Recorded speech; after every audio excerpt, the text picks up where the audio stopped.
Hello student, good morning. आज आप सभी के लिए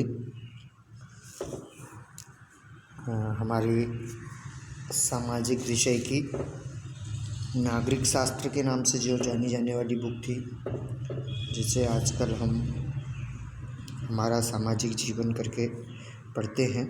तो ये पहला अध्याय मैंने आज आपके लिए आपकी स्टडी करने के लिए रखा है।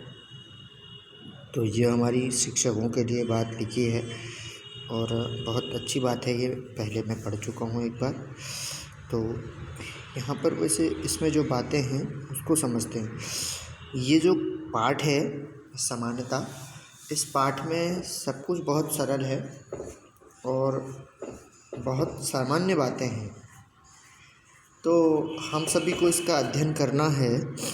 थोड़ा मैं इसको बातचीत को आपको आगे बढ़ाता हूँ और थोड़ा पढ़ते हैं, थोड़ा बात करते हैं, उससे पता चल जाएगा। आप अगर ध्यान से देख रहे होंगे तो एक मैसेज देखिए यहाँ पर क्या लिखा है।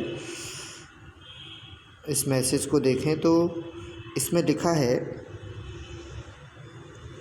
कितनी अच्छी बात है ना सुजाता, कि हम सब अपने देश में नागरिक के रूप में वोट डाल सकते हैं। जैन साहब भी इसी लाइन में खड़े हैं। देखिए, ये पीछे से दोनों लेडीज़ बात कर रही हैं। ये दोनों लेडीज़ बात कर रही हैं कि चल कांता, अब तेरी बारी आई। मैं उसे वोट दूंगी जिसने हमारे मोहल्ले में पाइपलाइन लगाने का वादा किया है।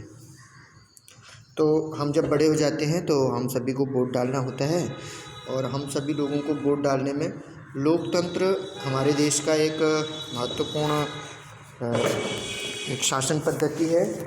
इस कारण से हम सभी को जीवन में वोट डालने का अवसर ज़रूर मिलता है, भविष्य में आपको भी मिलेगा। तो क्या हम लोकतंत्र को समझ पाते हैं? लोकतंत्र को समझे बिना कब हम वोट डाल पाते हैं? तो उसके बारे में यह पाठ है। तो आपने पिछली बार भी पढ़ा है, लिखा है कि लोगों को भागीदारी, संघर्षों, शांतिपूर्ण समाधान, समानता, न्याय, समानता, लोकतंत्र की विशेषता, इसकी कार्यप्रणाली से हम प्रभावित हुए होंगे। इस अध्याय में हम जानेंगे कि लोकतंत्र के यह लोकतंत्र क्यों आवश्यक है। भारत में सब समान है या नहीं। तो कांता की एक कहानी है। कांता वोट डालने गई है, वो लाइन में खड़ी है और वह लाइन में खड़ी होकर के देखती है कि जो शहर में रहने वाले एक कौन है, ये जैन साहब, जिनके घर में वो काम करती है, जैन साहब भी लाइन में खड़े हैं। तो उसके बाद अगला चित्र हमारे सामने आता है। अब्दुल रहमान, शाहन बाबू, ऐसे लोग खड़े हैं, लाइन में खड़े हैं।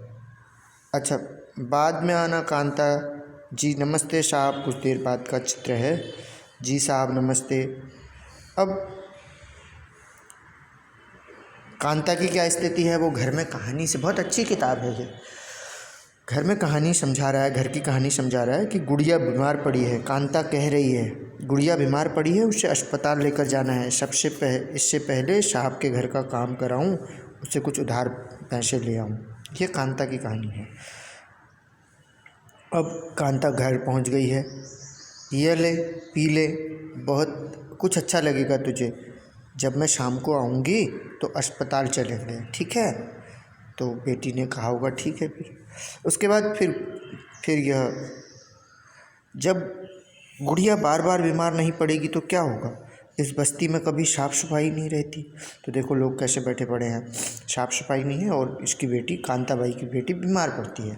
कांताबाई जैन साहब के यहाँ काम करती है और कांताबाई जैन साहब के यहाँ काम करने जाती है। और बात मताधिकार की थी, लेकिन सबसे पहले देख लेते हैं कांताबाई कैसे घर में पोछा लगा रही है और मालकिन बोल रही है कोनों को ठीक से साफ करना। उसके बाद कांता, ये लो पैसे, पर पहले से मांगने की आदत मत बनाओ, समझी?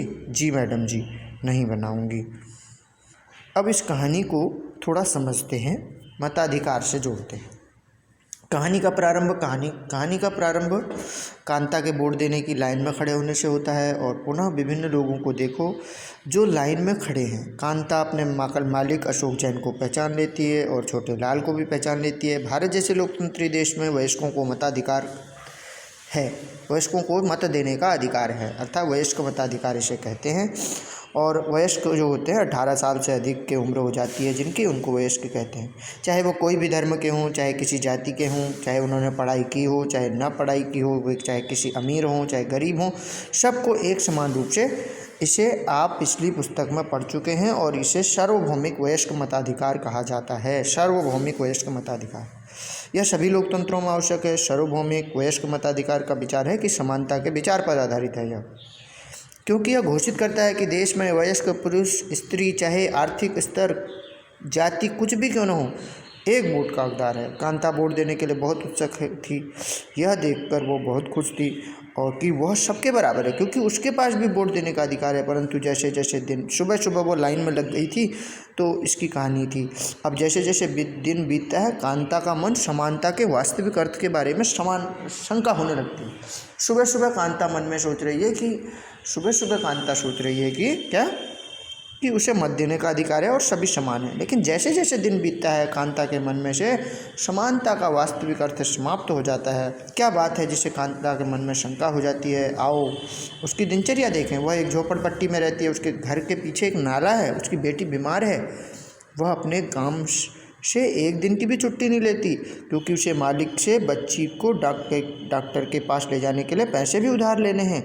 घरेलू काम की नौकरी उसे थका देती है। अंततः दिन की समाप्ति लंबी लाइन में खड़े होकर होती है। अस्पताल के सामने लगी यह लाइन उस लाइन से भिन्न है जो सुबह लगी थी, क्योंकि इस लाइन में अधिकांश लोग गरीब थे। आपके विचार से समानता के बारे में शंका करने के लिए जनता के पास क्या पर्याप्त कारण हैं? उपरोक्त कहानी के आधार पर बताइए और ऐसे 3 कारण बताइए। अब देखिए, कांता लाइन पर लगी है, बस जरा सी देर है बेटी। इसको ध्यान से देखेंगे अगर आप, देखिए यहाँ पर, ये देखिए, बस शाम की बात है, बस जरा सी देर बेटी। जैन मैडम और जैन साहब वोट डालने के लिए भले ही लाइन में खड़े हों, मन में सोच रही है कांता, लेकिन अपने बच्चों के इलाज के लिए लाइन में तो नहीं खड़े होते ना। तो अब असमानताएं और भी प्रकार की हैं, तो हमको ये पढ़नी पड़ेंगी। अब इस असमानता को मैं सबको पढ़ के अगर आपको सुनाऊं तो फिर वीडियो बहुत लंबा हो जाएगा। तो ये देखिए, ऊपर एक, यहाँ अगर आप देखेंगे तो एक आपको ये सजेशन दिख रहा है। ये मतलब जो लोगों के विवाह के लिए प्रपोजल आते हैं, उस टाइप के प्रपोजल है।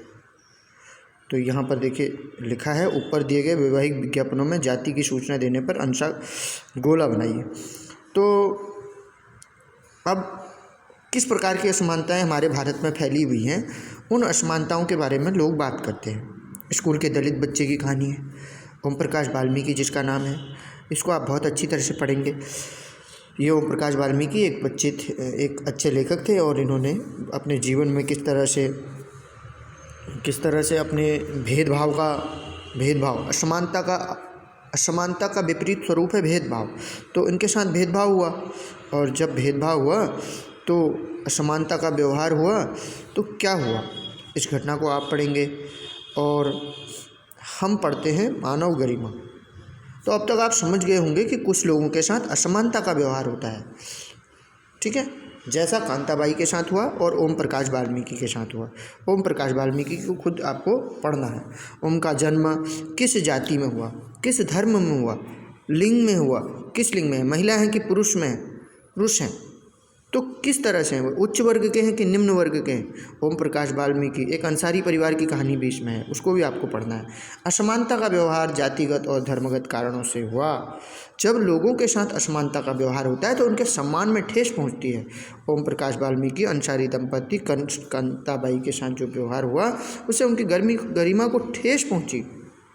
ओम प्रकाश वाल्मीकि को उसके जाति के कारण झाड़ू लगवाकर शिक्षकों और छात्रों के साथ बुरे व्यवहार किया गया, उन्हें बुरी तरह आहत किया गया। उन्हें महसूस कराया गया कि वे विद्यालय के अन्य छात्रों के समान नहीं हैं। बच्चा होने के कारण ओम प्रकाश वाल्मीकि स्वयं के बारे में कुछ नहीं कर सके, किंतु जब उनके पिता को उन्हें अपने बेटे को झाड़ू लगाते हुए देखा तो उन्हें समानता पर व्यवहार पर क्रोध आया। उन्होंने शिक्षक के समक्ष विरोध प्रकट किया।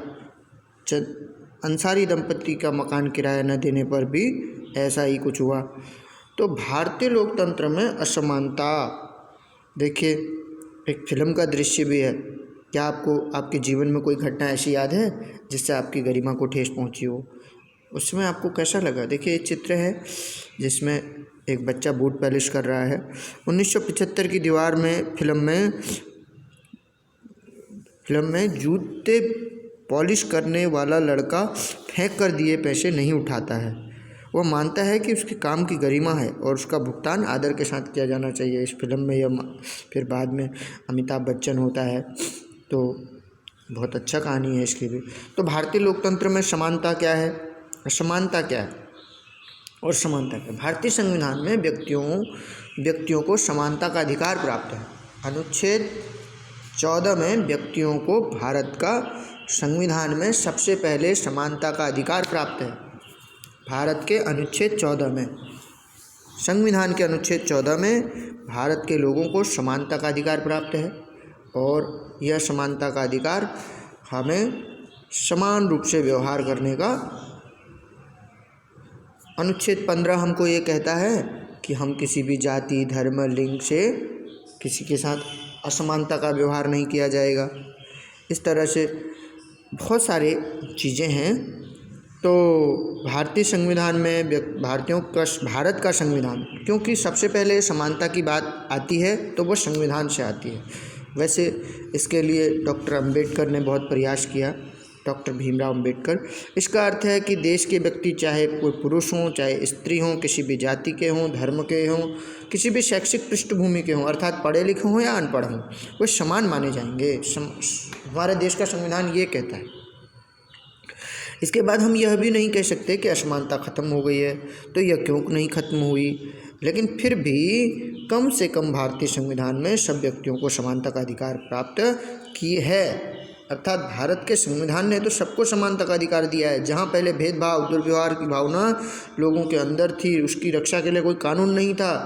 अब लोगों के सम्मान और उनके साथ समानता का व्यवहार करने के लिए व्यवस्था की गई है। तो इस तरह से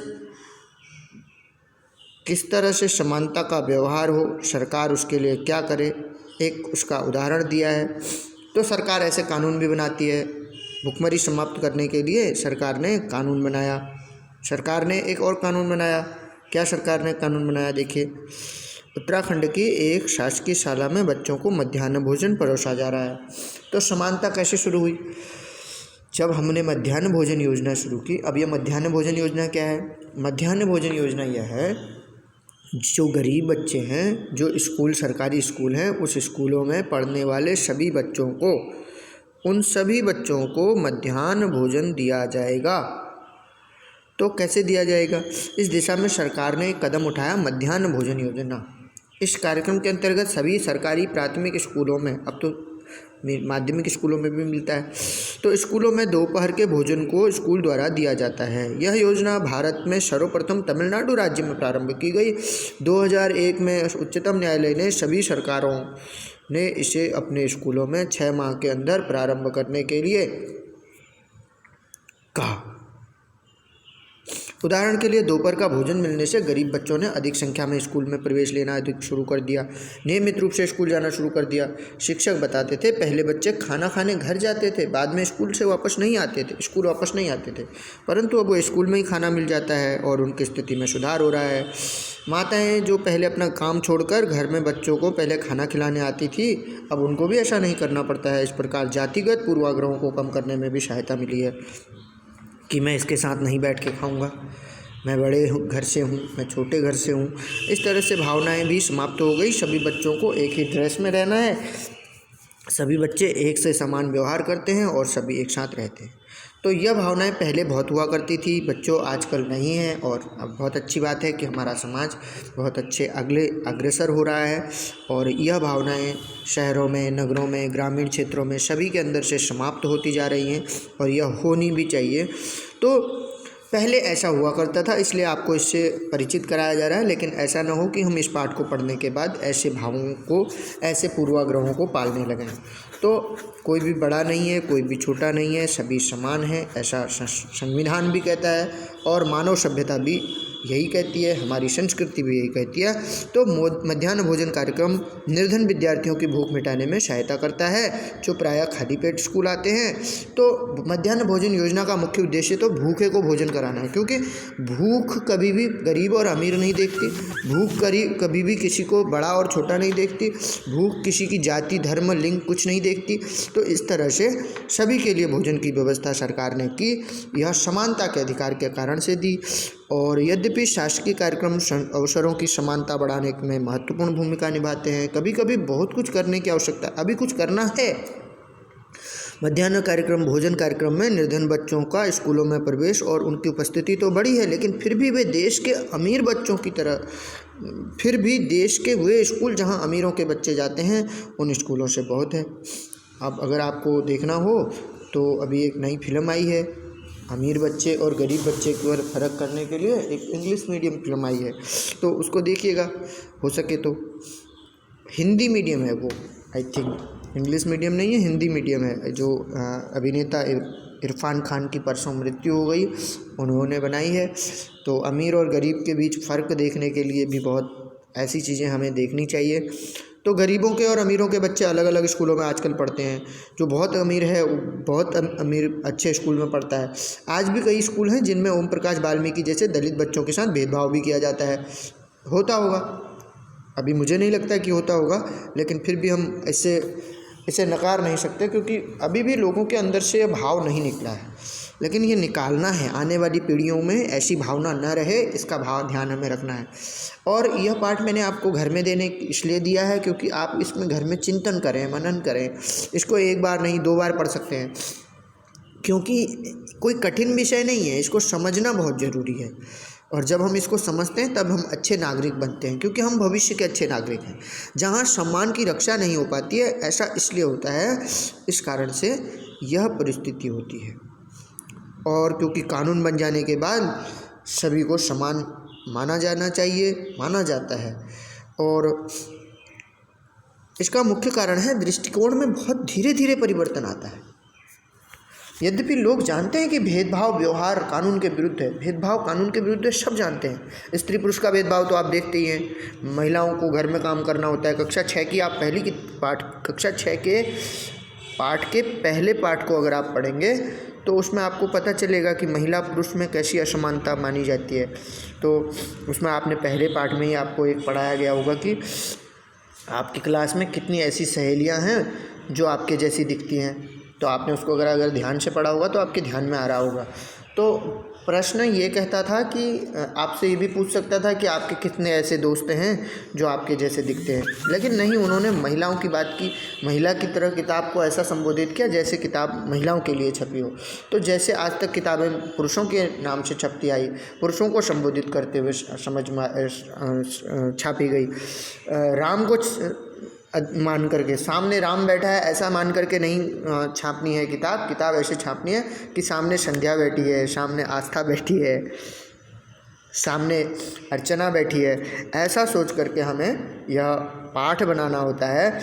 और तब हम असमानता को, ये जो असमानता हमारे समाज में है उसको हम समाप्त कर पाते हैं। तो आज फिर भी वे किसी जाति धर्म अपंग आर्थिक स्थिति महिला होने के आधार पर भी असमानता का व्यवहार करते हैं, तो यह भाव बदलना है। वर्तमान दृष्टिकोण बदलना तभी संभव है जब लोग यह विश्वास करने लगे कि कोई कमतर नहीं है, अर्थात कोई भी कम नहीं है। हर व्यक्ति के साथ सम्मानजनक व्यवहार किया जाना चाहिए, क्योंकि वह सम्मानजनक व्यवहार का अधिकारी है। प्रजातंत्रीय समाज में समानता स्थापित करना सतत संघर्ष है, जिसमें व्यक्तियों और विभिन्न समाजों को सहयोग देना है। इस पुस्तक में आप इसके बारे में और अधिक पढ़ेंगे। लोकतंत्र के संबंध में और सारे मुद्दे हैं। अब हम बाहरी देशों से ये जो सिविल राइट्स लाए, हम जो नागरिक अधिकार आए, ये कहाँ से आए, ये अधिकार हमें कहाँ से मिले? तो अगर ये अधिकार नहीं होता तो क्या भारत बहुत दिनों तक ऐसे भावों से ग्रसित ही रहता? तो ऐसा इस पाठ में इसका इतिहास दिया है, अधिकारों का इतिहास। भारत के संविधान में अधिकारों को भारत के संविधान का मैग्ना कार्टा कहा जाता है, अर्थात मैग्ना कार्टा शब्द का अर्थ भी अधिकार जैसा ही संबंध है, पोजीशन से संबंधित है। तो भारतीय लोकतंत्र में असमानता भारतीय लोकतंत्र ऐसा लोकतंत्र है जहां असमानता का अस्तित्व है और जहां समानता के लिए संघर्ष जारी है। भारतीय लोकतंत्र में है, हाँ, संविधान में नहीं है। लोकतंत्र और संविधान अलग है। तो लोकतंत्र आपने देखा कि कांताबाई कैसे गरीबी झेलती है और वह वोट देते समय उसके ध्यान में आता है कि सब समान है। ऐसा नहीं है। जब वो शाम तक देखती है तो वो नहीं मानती। तो जहाँ समानता के लिए संघर्ष किया जा रहा है, सच तो यह है कि संसार के अधिकांश लोकतंत्री देशों में समानता के मुद्दे पर विशेष रूप से संघर्ष हो रहे हैं। संयुक्त राज्य अमेरिका में अफ्रीकी अमेरिकन लोग जिनके पूर्वज गुलाम थे, अगर हम इतिहास पढ़ेंगे तो नीग्रो लोगों का इतिहास, अफ्रीका से लाए गए नीग्रो लोगों का इतिहास था। और अमेरिका के राष्ट्रपति जो बहुत प्रसिद्ध हुए अब्राहम लिंकन, उन्होंने इस प्रथा को समाप्त किया। हमारे देश में तो कम से कम ऐसी प्रथा थी कि लोग केवल अपमानजनक व्यवहार करते थे, लेकिन अन्य देशों में लोग दास बना करके घरों में जानवरों की तरह बांध करके गुलामों का जीवन जीना पड़ता था। तो हम पहले से सभ्य संस्कृति के लोग थे और थोड़ा कमियां हर समाज में होती हैं। हम सुधर जाएंगे, हमारा समाज बहुत व्यवस्थित होता जा रहा है। तो ऐसा नहीं है कि हम अपने मन को ख़राब करें, लेकिन हम अन्य देशों से बहुत अच्छे थे और धीरे धीरे हम और अच्छे होते गए। फिर जब अमेरिका में इस संविधान में इस प्रकार के संशोधन की आवश्यकता पड़ी, इस प्रकार के कानूनों की आवश्यकता पड़ी, तो हमारे देश के लोगों को भी लगा कि चाहे थोड़ी ही कमी है लेकिन कमी तो है, इसको भी ठीक किया जाना चाहिए। तो 1990 के दशक में, 1950 के अंतिम दशक में अफ्रीका और अमेरिकनों को समान नागरिक अधिकार दिलाने के लिए आंदोलन हुआ। सबसे पहले अफ्रीकी अमेरिकनों ने संयुक्त राज्य अमेरिका में इसके लिए प्रयास किया, क्योंकि उनके साथ असमानता का व्यवहार होता था। कानून उन्हें समान नहीं मानता था। बस में पीछे बैठना पड़ता था, कोई गोरा आदमी बैठना चाहे तो उसे खड़ा होना पड़ता था। तो ये एक कहानी रोजा पार्क्स की है, इसकी भी कहानी पढ़ेंगे। तो इसने क्या था कि अफ्रीकन महिला थी रोजा पार्क्स, और 1 दिसंबर 1955 को दिन भर काम करके थक जाने पर बस में सीट में जा रही थी। गोरे व्यक्ति को देने से इसने मना कर दिया। उसके इनकार से अफ्रीकी अमेरिकनों के साथ अमेरिका में असमानता को लेकर के विशाल आंदोलन प्रारंभ हो गया, जो नागरिक अधिकार आंदोलन कहा गया, सिविल राइट्स मूवमेंट कहा गया। 1964 में नागरिक अधिकार अधिनियम ने नस्ल, धर्म, राष्ट्रीय मूल के आधार पर भेदभाव को निषेध कर दिया, अर्थात समाप्त कर दिया। और कहा जाता है कि अफ्रीकी अमेरिकन बच्चों के लिए स्कूलों के दरवाजे भी खोले गए। उन्हें अलग स्कूलों में नहीं जाना पड़ेगा। जब आप पाठ को पूरा पढ़ेंगे तो आपको और अधिक समझ में आएगा, और मैं चाहता हूँ कि आप पढ़ें। अनुच्छेद 15, मैंने अनुच्छेद 14 की बात की थी आपसे, अनुच्छेद 15 की बात नहीं करी थी। तो अनुच्छेद 15 हमसे कहता है कि राज्य किसी भी नागरिक के साथ धर्म, मूल वंश, जाति, लिंग, जन्म स्थान किसी के आधार पर भी विभेद नहीं करेगा। कोई भी नागरिक धर्म, मूल वंश, जाति, लिंग के स्थान में इसमें किसी के आधार पर दुकानों में, सार्वजनिक भोजनालयों में, सार्वजनिक मनोरंजन के स्थानों में किसी में भी प्रवेश को वर्जित नहीं करेगा। सभी के साथ समानता का व्यवहार किया जाएगा। इस तरह से संविधान के अनुच्छेद 15 का आपको इसमें वर्णन दिया है, और बहुत अच्छी बात है। इसमें हमने सीखा सार्वभौमिक वयस्क मताधिकार, जिसमें 18 वर्ष के अधिक आयु के लोगों को, महिलाओं को भी, पुरुषों को भी समान रूप से अधिकार दिया गया है कि वे वोट कर सकते हैं। वोट देने का अधिकार है। गरिमा, संविधान एक ऐसा दस्तावेज है जो देश की जनता और सरकार द्वारा पालन किए जाने वाले नियमों और अधिनियमों को निरूपित किया गया है। नागरिक अधिकार आंदोलन अमेरिका में हुआ है सबसे पहले, और फिर अमेरिका ने जो अपने सिविल राइट्स दिए अपनी जनता को, अपने नागरिकों को, उसी के अमेरिका के संविधान से ही हमने भी अपने देश के संविधान में नागरिक अधिकारों को लिया गया है। तो आप सभी लोग इसको अध्याय को समझ गए होंगे, और हो सकता है वो बहुत अच्छा रहा कि ये वीडियो कम से कम 25 मिनट की बनी है, और आप सभी लोग इसे पूरा देखें और फिर इस पाठ को ज़रूर पढ़ें। आजकल पर्याप्त समय है, और इन चीज़ों के बारे में अपनी समझ को मजबूत करने का यह सबसे अच्छा अवसर है। मैंने भी देखिए आपके साथ पूरे पाठ को पढ़ा है, इससे मेरी भी बहुत अच्छी इसमें उन्नति हुई है। मैं लोकतंत्र को और ठीक से आप लोगों के कारण से समझ पा रहा हूँ, क्योंकि इसमें भविष्य में आने वाले छोटे छोटे प्रश्नों के जवाब मुझे भी कहीं अपने जीवन में देने पड़ेंगे। तो डॉक्टर भीमराव अम्बेडकर का हमने जीवन परिचय नहीं पढ़ा था।